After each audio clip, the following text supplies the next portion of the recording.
High বন্ধুরা, Jhuma Bengali kitchen থেকে YouTube চ্যানেলে তোমাদের স্বাগত জানাই। আজকের রেসিপি হলো বরবটির ভর্তা। আর বরবটির ভর্তা আমি কিভাবে বানাবো সেটা তোমাদের কাছে আজ শেয়ার করব। বরবটিগুলো এইভাবে কেটে ধুয়ে আমি রেডি করে নিয়েছি।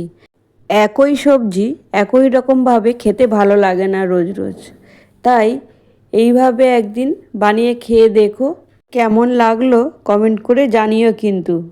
এখানে আমি কালো জিরে, রসুন, কাঁচা লঙ্কা, পেঁয়াজ কুচি সবই রেডি করে রাখছি। এখন কড়াইতে তেল দিয়ে বরবটিগুলো ভালো করে ভেজে নেব। বরবটিগুলো আমি লাল লাল করে ভাজবো না, ঢাকা দিয়ে ভাজবো যাতে সিদ্ধ হয়ে যায়। দেখো, আমার বরবটি প্রায় ভাজা হয়ে গেছে। বরবটিগুলো নামিয়ে একটু ঠান্ডা করে নেব।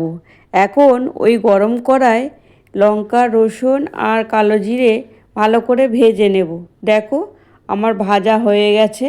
এখন রসুন, কাঁচা লঙ্কা, কালো জিরে ভাজাগুলো তুলে নিলাম। ভেজে রাখা বরবটিগুলো মিক্সির জারে দিয়ে ভালো করে পেস্ট বানিয়ে নেব। তোমরা চাইলে শিলপাটায় বাটতে পারো, তবে বাটা কিংবা ভর্তা শিলপাটাতেই কিন্তু হয় বেশি টেস্টি। দেখো, বরবটিটা আমার পেস্ট করা হয়ে গেছে। এখন ওই মিক্সির জারের মধ্যে ভেজে রাখা কালো জিরে, রসুন, কাঁচা লঙ্কাটা আমি ওর মধ্যে দিয়ে পেস্ট বানিয়ে নেব। লবণটা আমি এখনই দিয়ে দেব। বরবটি ভাজার সময় আমি কিন্তু লবণটা দিইনি।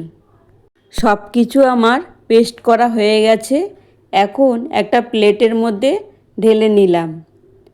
গরম ভাতের পাতে এমন ভর্তা পেলে আর কিছু সবজিই লাগবে না। একটু কাঁচা সর্ষের তেলও দিয়ে দিলাম। কুচিয়ে রাখা পেঁয়াজ ও ধনেপাতা দিয়ে একটা চামচের সাহায্যে এইভাবে আমি মিশিয়ে নিলাম। দেখো, আমার ভর্তা রেডি। ভিডিওটা ভালো লাগলে একটা লাইক, কমেন্ট ও শেয়ার করে দিও। আজ এই পর্যন্ত, ফিরে আসছি আবারও এক রেসিপি নিয়ে। এখন সুস্থ থেকো, ভালো থেকো, টাটা, বাই বাই।